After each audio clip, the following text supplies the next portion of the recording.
रोज रोज वही दफ्तर, वही जाने पहचाने लोग, वही परिवार। कभी न कभी आपने महसूस किया होगा कि बिना किसी परिवर्तन के ये घिसी पिटी जिंदगी एक बोरियत है। ऐसा महसूस करना आपके मन का खेल है। ऑफिस बदल दे तो घर बदलने की इच्छा होगी, घर बदलने पर परिवार को बदलने का मन करेगा, परिवार को बदला जाए तो अपना चेहरा बदलने की ख्वाहिश होगी। ये एक अंतहीन समस्या है। यह जो क्षण है बिल्कुल नया है। ऐसी कोई न कोई बात इस क्षण में घटती है जो पिछले क्षण में नहीं थी। दरअसल यहां परिवर्तन के बिना कुछ भी नहीं चलता। कल जिस सूरज को देखा था, आज का सूरज उससे अलग ही है। यह जो क्षण है बिल्कुल नया है। ऐसी कोई न कोई बात इस क्षण में घटती है जो पिछले क्षण में नहीं थी। कहीं कोई पत्ता जड़ा होगा, कहीं कोई बीज अंकुरित हुआ होगा।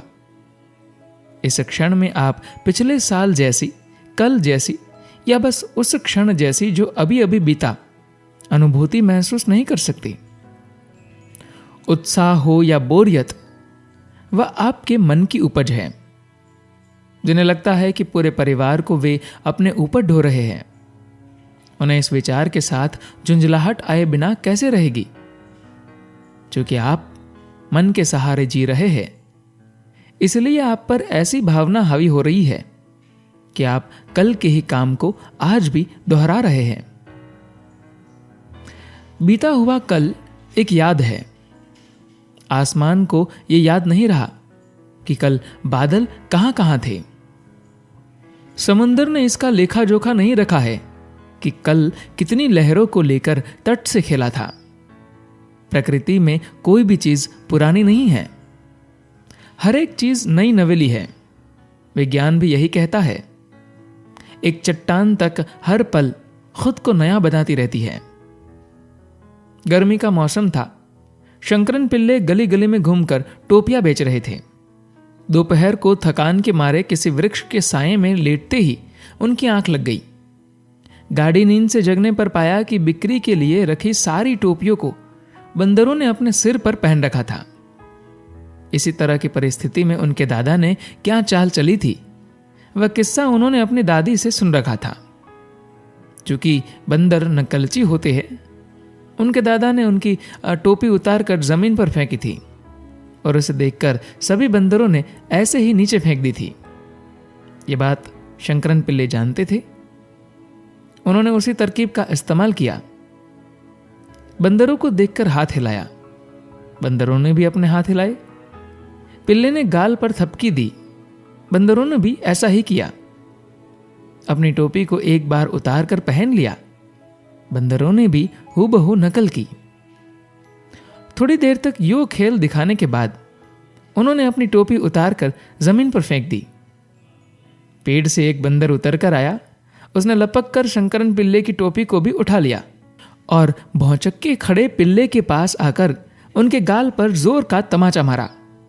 बेवकूफ कहीं का, क्या तुम्हारे ही दादा होते हैं? उसने पूछा। बंदरों के नजरिए में भी तो नयापन आ गया है। जिंदगी कभी भी उकताने वाली नहीं है। आप जिस पृथ्वी पर खड़े हैं वह भी एक जगह स्थिर न रहकर लगातार घूमती रहती है। जैसे किसी भी क्षण आप मुंह उठाकर देखते हैं तब आसमान के एक नए नजारे को ही देखते हैं, लेकिन आपका मन ही है जो उस पर ध्यान देने में असमर्थ होकर परेशान रहता है। उकताहट का कारण आपका ऑफिस नहीं है, आप अपने मन के गुलाम हो गए हैं। यही उसका कारण है। मन का इस्तेमाल कैसे करना चाहिए, यह कला चूंकि आपको नहीं आती, इसलिए वह आपका इस्तेमाल कर रहा है। एक मुकाम पर आकर वह आपको निगलकर एकदम निकम्मा बना देगा। इस ऊब से बाहर निकलने का एक रास्ता है। जो भी काम करे उसमें खुद को पूरी तरह से डुबो दे। जो काम आप कर रहे हैं, जब आप महसूस करेंगे कि उसे खुशी से कर रहे हैं, तभी आप उसमें पूरी तरह से डूब सकेंगे। मजबूरी के कारण काम करने का विचार पालते हुए झुंझलाहट के साथ करेंगे तो ब्लड प्रेशर, हृदय रोग और दूसरे सारे मनोरोग बिना बुलाए आपके अंदर घर कर लेंगे। आपका शरीर और मन आप पर हुकूमत चलाए। इस स्थिति से मुक्त होकर उनका उपयोग करते हुए क्या आपको लक्ष्य पर नहीं पहुंचना है? इस तरह से भंवर में फंसकर एक ही जगह घूमते रहने से निकालकर आपको एक तीर की तरह सीधी रेखा में यात्रा करने का मार्ग दिखाना ही अध्यात्म का लक्ष्य है। ईशा योग की कक्षाओं में आने वाले लोग कुछ ही दिनों में दुनिया को दूसरी तरह से देखने लग जाते हैं। उनकी आंखों पर से पर्दा हट जाता है। इतने वर्षों से जिन चीजों को देखते आ रहे थे, वही चीज अब उन्हें नई दिखाई देने लगती है। बाहर से आप जैसे भी बदले, जितना भी बदले, वह असली परिवर्तन नहीं होगा। जिंदगी को जागरूकता के साथ जीकर देखें तो हर पल आप जोश के साथ रहेंगे। एक बार ध्यान का अनुभव कर लेने पर परिवर्तन आपके अंदर घटित होगा। वहां पर जो बोरियत है उड़ जाएगी। सिखाने के लिए नहीं है मेरे पास कुछ भी, लेकिन है यदि आप इच्छुक तो करा दूंगा आपको परिचित ऐसे आयाम से जिसे देख आप हैरान हो सोचने लग जाएंगे कि क्या ऐसा भी संभव है जीवन में।